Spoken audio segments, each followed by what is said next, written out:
hard-earned money, right? So cost of mistake in any other thing. Let's say you are learning how to create PPT or how to create Power BI dashboard, right? What is cost of mistake? By like just creating one wrong dashboard or one small mistake, right? But here, when you are trading your money, what is cost of mistake? What is the cost of mistake? It is your hard-earned money. Getting my point? So that's why you need handholding. You need someone who has already done these costly mistakes to explain you how to not do these mistakes. Make sense? Make sense? Yes, yes, yes, yes, yes, yes, yes, yes, yes. Yes. And folks, just pick up any investor, right? Pick up any investor in the history, right? Pick up any trader in the history. All of them will be having a mentor with them, right? All of them will be having a mentor with them. We'll be seeing that in upcoming session as well, right? Self-learning will be sufficient is one of the biggest misunderstanding when it comes to trading and investing, right? In other places, you might say like, yeah, if the self-learning is like enough, and I might say like, yeah, it's enough. But in trading and investing, you absolutely need to have some handholding, to have a mentor who has been there and seen the market cycles, who has seen how market performs, and who knows market from inside out, right? So now you must be having this question, Aditya, why small cap stocks? What are the small cap stocks? Does anyone know, folks? Does anyone know what are the small cap stocks? Yes, yes, yes. No, no, no, no, no. Absolutely right. Not penny stocks. So small cap stocks are stocks which are small, right? As name suggests, small cap stocks are basically stocks which are small. What is definition of small stock? Basically, in Indian market, in context of Indian market, the company which is below the market capitalization, right? The company which is below the market capitalization of 5,000 crore, right?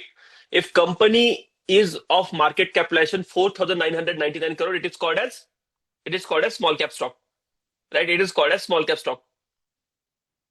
Okay, everyone clear? Everyone clear so far? Yes, yes, yes, yes, yes. What is market capitalization? Market capitalization is basically, let's say you want to buy the company as entirely, right? If you want to buy the entire company, at that time, the price that you are going to pay is called as market capitalization. Let's see the market capitalization in some examples, right? Let's say if I want to buy Reliance, right? If I want to buy Reliance, how much money do I need to pay? I need to pay 19 lakh crore. I need to pay 19 lakh crore, right? That's the price I'm going to pay to buy Reliance. That is called as market capitalization of Reliance, right? That is called as market capitalization of Reliance. And now what are the small cap stocks? Small cap stocks are stocks which are below the market capitalization of 5,000 crore, right? So now, folks, tell me one thing. Why are we studying about small cap stocks? Folks, tell me one thing. Is it more likely or less likely? Let's open another example, right?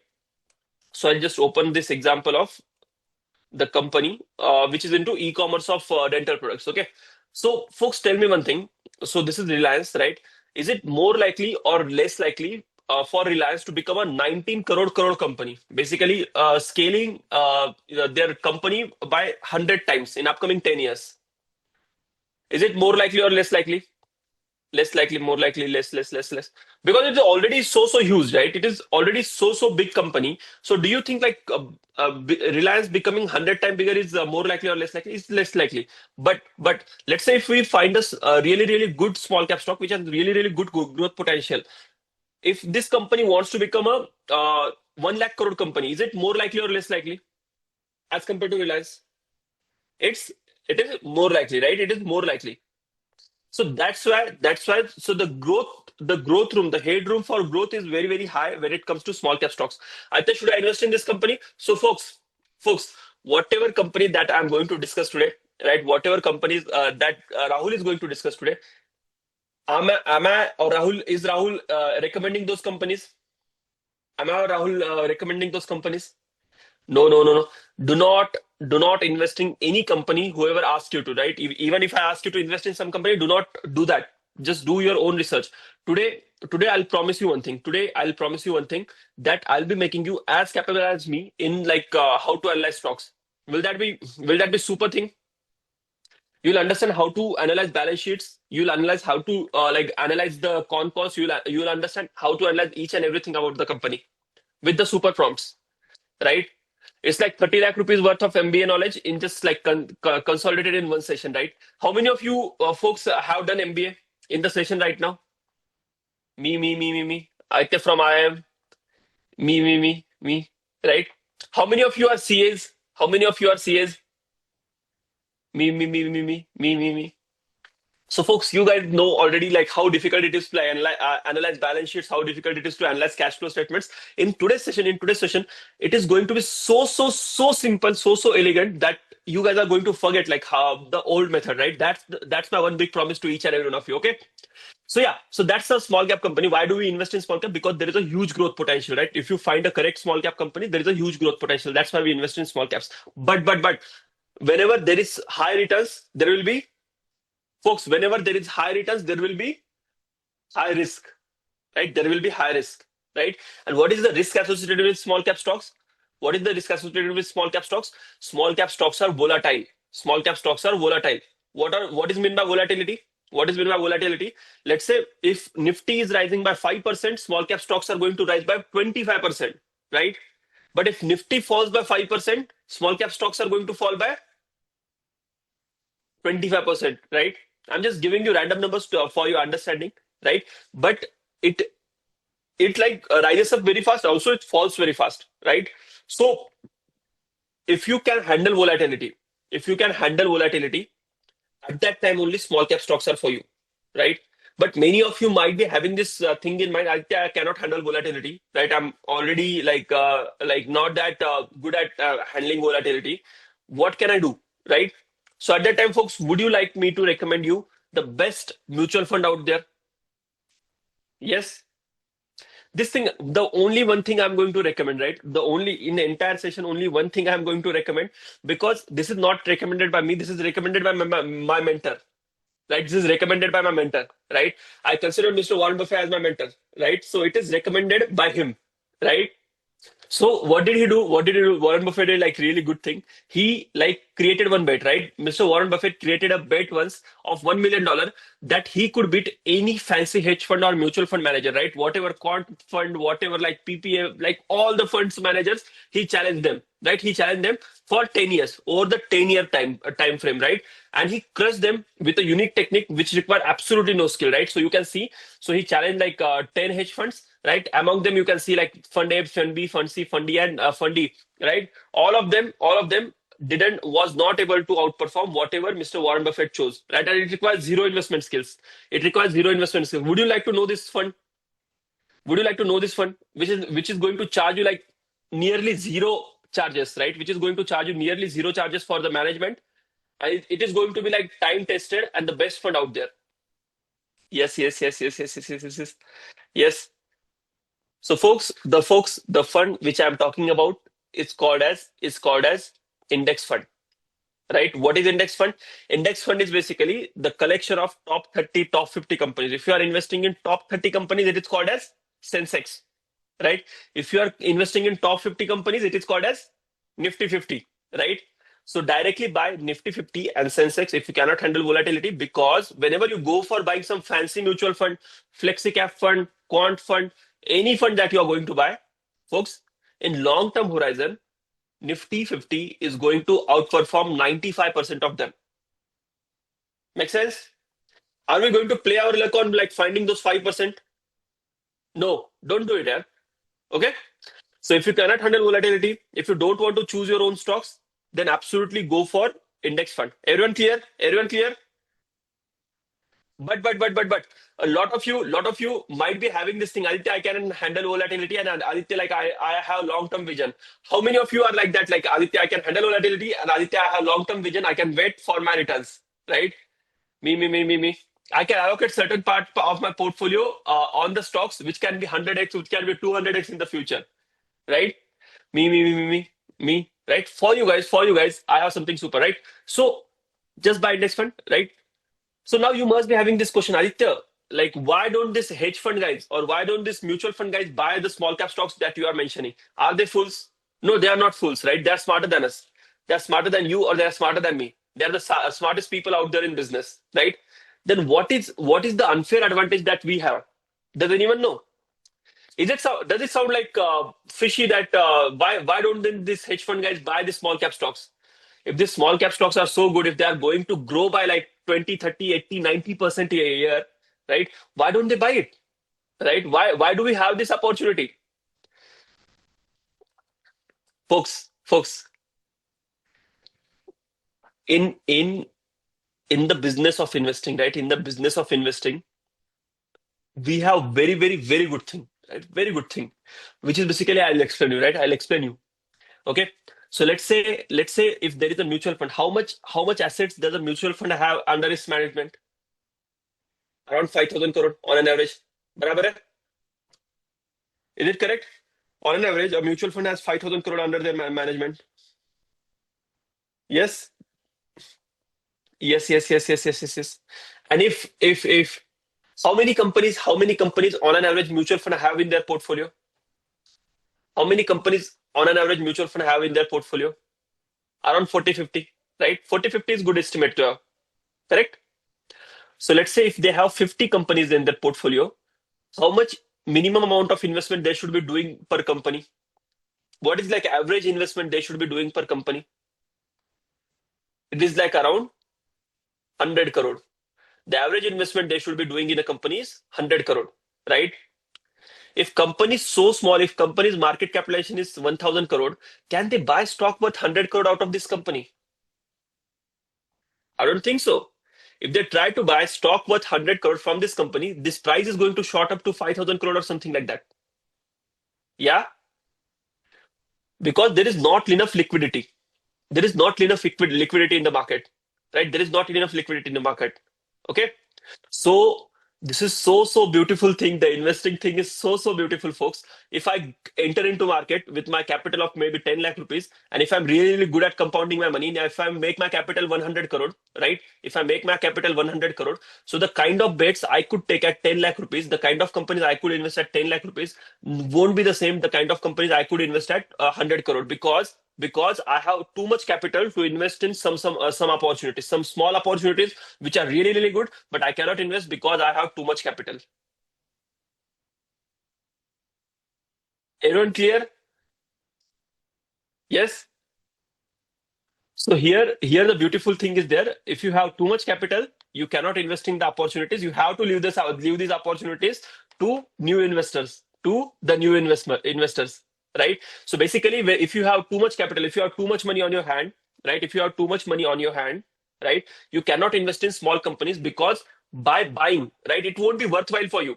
Maximum you can buy like 10 crore worth of stock in this company, right? But if you have a portfolio of 1,000 company, are you concerned about how to invest your 10 crores? Are you concerned about how to invest your 10 crores if you have a portfolio of 1,000 crore? No. You have to look for bigger opportunities in order to make meaningful gains, right? So that's why these kind of opportunities are there for retail investors like you and me, right? Do we have 1,000 crores to invest? Do we have 1,000 crores to invest? No. No. So now, are you getting why it is unfair advantage for us? Why won't like hedge fund guys won't be able to invest in it, right? Absolutely. Now understood. Absolutely, right? So that's why small caps are opportunity for you, and that's why like even I invest heavily in small caps, and I have like generated really good returns. I just want to share this knowledge with you. This is like the biggest arbitrage right in front of our eyes. Not enough people know how to analyze stocks, and that's why a lot of big opportunities which can make you 70-80% kinds of returns are out there in market, right? Are out there in market. So if you had invested 10,000 rupees in Symphony, that would have converted into 2.5 crore, right? Eicher Motor, 1.4 crore. Balakrishna Industry, 1 crore. Relaxo Footwear, 1 crore. Avanti Feeds, 1 crore, right? Like 10, 12 years ago, if you had invested just 10,000 rupees in these stocks, it would have been converted into 1 to 2 crore rupees, right? So now you must be saying, Aditya, these are just successful examples. What about loss-making examples? So folks, here in today's session, am I going to give you the 100% strike rate, how to choose like every stock in this list? No. What we are going to discuss today, how to increase probability of getting such stocks, right? How to increase probability of getting such stocks. Let's say if you invest 1 lakh rupees and if you like get 20 companies in your portfolio, right? If you invest 1 lakh rupees and if you get 20 companies in your portfolio, and out of 20, 19 companies become zero, but one company becomes like 1 crore rupees. Still, you are making 1 crore out of your 1 lakh rupees. Everyone getting my point? Everyone getting my point? Yes. So that's what we are going to see today. That's what we are going to see today. How you can increase probability of getting finding good companies, right? So all the good companies are same, right? All the good companies are same. All the bad companies are bad in their own way, right? sorry, all the good companies are same and all the bad companies are bad in their own way, right? So here we are going to see how you can increase the probability of finding good companies, right? So that's what we are going to do in today's session. Okay. So even Mr. Warren Buffett, who is so conservative investor, he said that I think I could make you 50% a year on $1 million. If he had just a capital of $1 million, currently he's investing like $100 billion, right? 1 lakh times the more amount. If he just had like 7-8 crore rupees to invest, he says that he could guarantee that he's going to make 50% a year return. Mr. Warren Buffett is saying that, right? He is guaranteeing that he is going to make minimum of 50% a year return if he just had like 8 crore to invest. And fortunately, we are the retail investor. We don't have like lots and lots of money to invest. So that's where our unfair advantage is. That's what we are going to exploit, right? And even if you see the big bull of India, Mr. Rakesh Jhunjhunwala, right? The best investor of all time. He like compounded his capital at 50% CAGR, right? Do you know what is the biggest stock in Mr. Rakesh Jhunjhunwala's portfolio? Do you know what is the biggest stock in Rakesh Jhunjhunwala's portfolio? May his soul rest in peace, right? So his biggest stock is Titan Company, right? Titan, Tanishq and Titan, दोनों की parent company, right? So do you know when did he start investing in Titan? He started investing in Titan when Titan was a 160 crore market capitalization company, right? 160 crore market capitalization company. Right now, let's see how much is Titan, right? So if you see right now, Titan is a 3 lakh crore company, right? 3 lakh crore company. So 1 rupees invested by Mr. Rakesh Jhunjhunwala at that time is right now 2,000 rupees. Is right now 2,000 rupees. The 10,000 rupees invested is right now 2 crore rupees, right? That's how powerful small cap investing is. That's how powerful small cap investing is, right? Now you must be having this question, Aditya, how can I invest in small cap stocks? Who has this question? Now, who is like absolutely sold on, like, I want to learn how to invest in small cap stocks? Who is absolutely excited? Who is absolutely excited that right now just sikha do yaar, right? Right now just teach us. Right now just give us the frameworks. Right now just make us intelligent investors, right? Me. So that's what exactly me and Pratik Rahul are going to do today, right? So golden rules of small cap investing, we are going to see them one by one. The first golden rule is finding the correct sector and analyzing the stocks in correct way, right? So finding correct sectors and analyzing the stocks, how much time will it take? It will take like at least 3 years in order to like teach you how to read balance sheets, in order to teach you how to read industries, in order to teach you how to compare companies, right? So do you want us to continue sessions for 3 years, or do you want an AI way by which you can do this in just a matter of 30 minutes? 3 years or 30 minutes, folks? 3 साल है 30 minute, 30 minute, 30 minute, 30 minute, 30 minutes, 30 minutes. Absolutely love this, Saraji. Absolutely love this, Saraji. So I would like to invite a really dear friend of mine, the person who I look up to, right? And the person who has taught me a lot of things, right? Even I'm coming from private equity background, but still he shows me such a frameworks, he shows me such prompts that like they absolutely mind blow me all the times, right? And I personally trust him with my money, right? I personally trust him with my money, who is triple crown in finance, right? So I would like to invite my dear friend Rahul to teach you how you can analyze any stock out there by using AI. And instead of like spending 3 years of time, you'll be as proficient as a person who has like 3-4 years of experience in just 30 minutes, right? So over to you, Rahul. Yep. Thank you so much. And by the way, guys, thank you so much for the wonderful welcome back, Rahul sir messages in the chat. I'll quickly share my screen. And building on what Aditya said, and I read all of your chats that, you guys want to know how to use AI in this domain and, get ahead, get faster with your time, right? But what was one thing, and of course, if I'm coming on, that means I'll be showing you a few things on how you can leverage AI first and foremost. But there's something which I told all of you in day one, right? AI is, of course, it's a game changer. It is going to do 99% of the work for you. What is that 1% thing that I, told all of you on the very same day? That you need to have the basic knowledge, okay, so that you can leverage AI to do the work for you, correct? Basic knowledge, if you know what you're trying to do, then you will get the best out of AI. So for example, if I am an employer and I have an employee, the best employee out there on the planet, correct? But if I don't know what work to give to my employee, will I get the best results out of it? Or will you rather get the best results out of your employee? No, right? So having the basic knowledge, at least so that you can delegate the tasks, the right way how to do it to your employee, then you can get the desired results. Okay? Now, Having said that, why did I say that? Of course, this is the, most important question that all of you have, that how can we identify such opportunities we can also invest to win, right? And I understand this is a question for me as well every day whenever I start a fresh day in the markets, and it's going to be a question for you as well. But building on what I said, that 1% thing is understanding what is the right way to do it so that you can leverage AI to do it for you. This much is clear, right? AI is not going to do 100% of your work. It can do 99. 1% effort you need to put. Are we ready to put in that 1% effort? Yes, great. So before we see how to leverage AI, first, let me tell you what the investing life cycle is.